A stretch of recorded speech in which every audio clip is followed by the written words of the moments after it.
In today's video, we have a small gang of dealers, anything but high end. One of the gang would read a news article from 21 years ago, which would lead them to murdering their friend. His remains will be found a month later in an abandoned caravan. This is Curios&Spiritual, no deep dives, we're cannonballing into this. We take a look at the case, the police investigation and trial.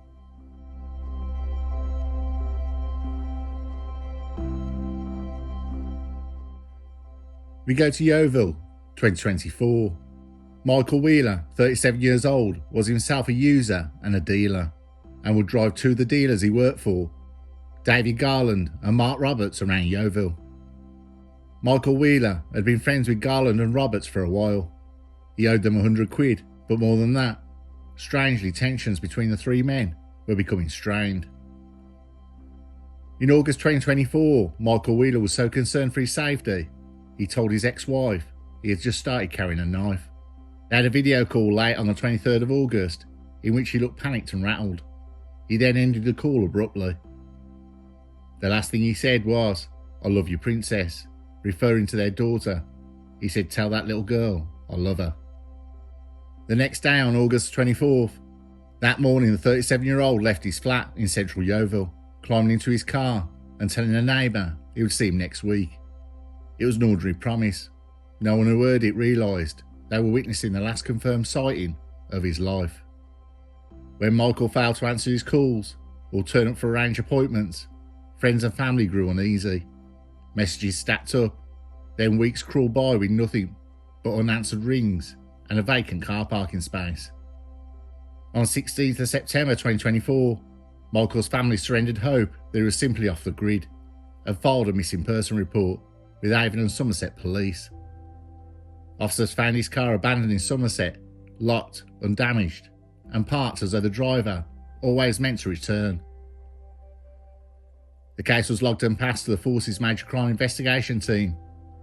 Internal risk markers, length of disappearance, the abandoned vehicle, total phone silence pushed detectives towards the conclusion that Michael Wheeler had come to serious harm.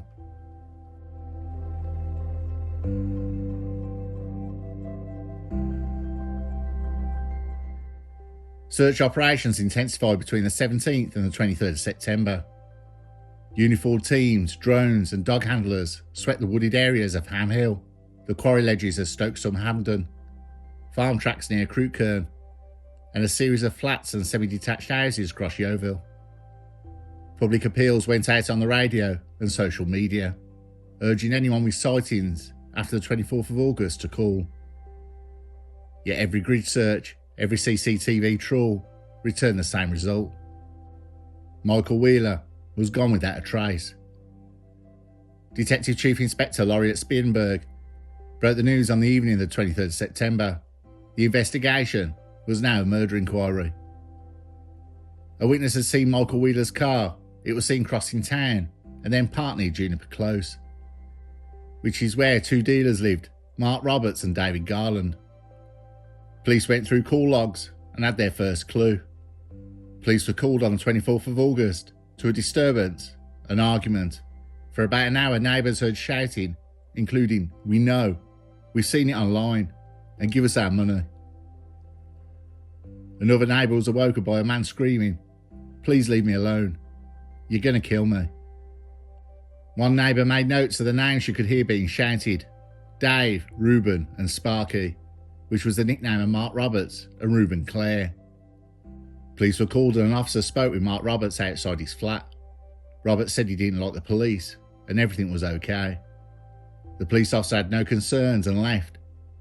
With this call logged and witnesses, the case would jump start, and before dawn the next day, on the 24th of September, the investigation made its first dramatic breakthrough.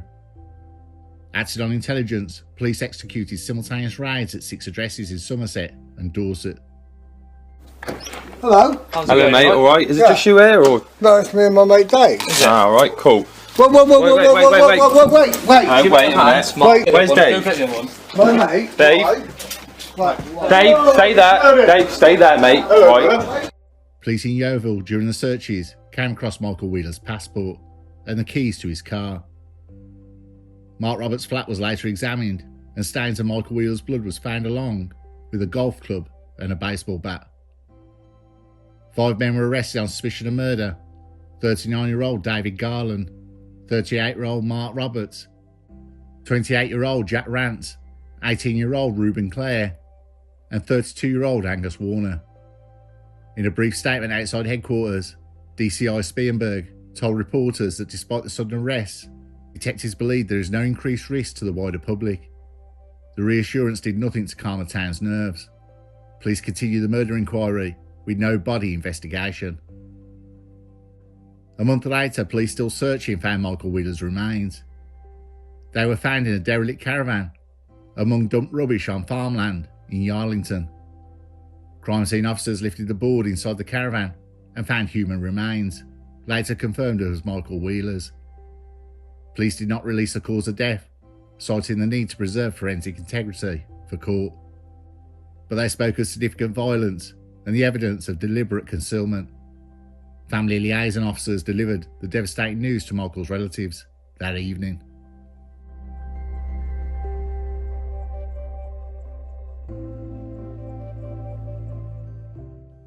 At Bristol Crown Court a year later, the 5 men arrested, 4 charged with murder, 1 with conspiracy, had all been remanded into custody.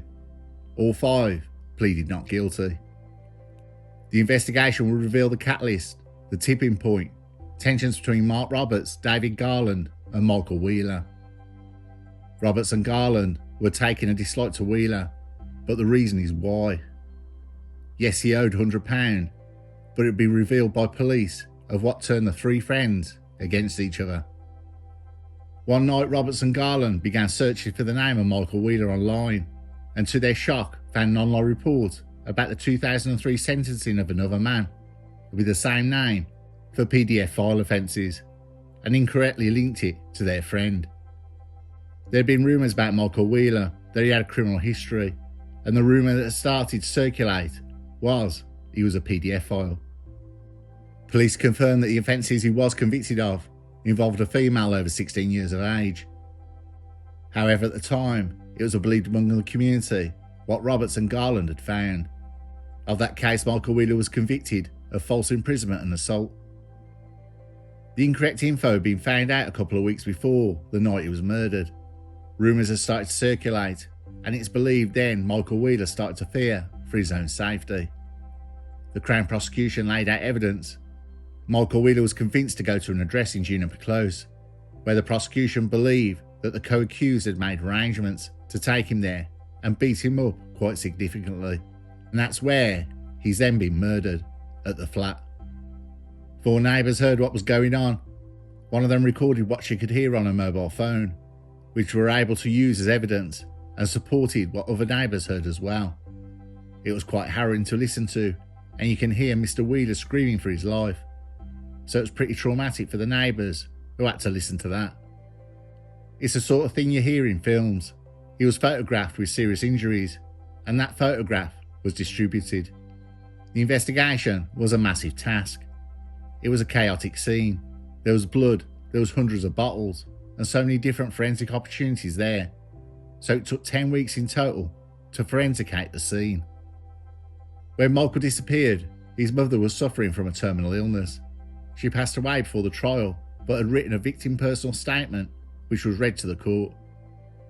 She said, "I have had my DNR, do not resuscitate, changed, so that I can try and stay alive as long as possible. I want to make it to trial. I want to see justice served on these people. I may not be here when this statement is read out, but that means I am with my son." She described the sleepless night she had after Michael disappeared and the anger and pain she felt. She said, "I wasn't able to see Michael once he'd been found, and this was because of the circumstances he was found in. This upset me. I want to say goodbye to him. As a family, we haven't been able to get back to normal. We've all been looking out for one another. It's so difficult for us all. I would just love to have him back."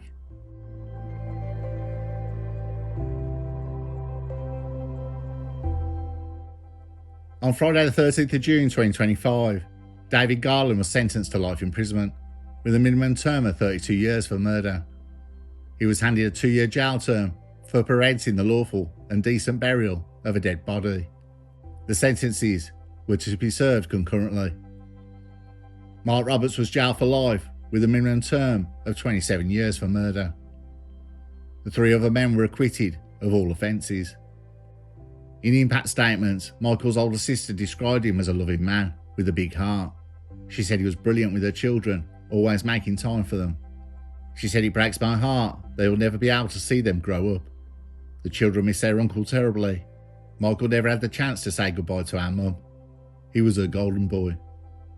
When we got the news from police, Mum's health deteriorated so quickly. I was caring for her, and to lose both my brother and then Mum shortly after has been unbearable. I'm saddened to think she left us without knowing the full truth of what happened to Michael. I am filled with anger and confusion. I cannot understand why anyone would want to kill him.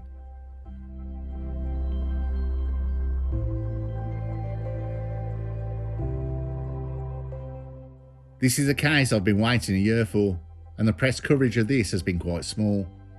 I received the court docs the evening of the sentence, late night on Friday, and bleary-eyed poured through them. The details of how Michael Wheeler met his end over a rumour and an assumption. The final chapters of stories like this are never written in court. They're written in the way we choose to live afterwards, in how we treat the quiet, unnoticed people in our lives, in how we listen more carefully to fear and grief, and in how we can hold each other accountable for both harm and healing. Michael Wheeler should be remembered not for how he died, but for the way his family and the police refused to let him disappear.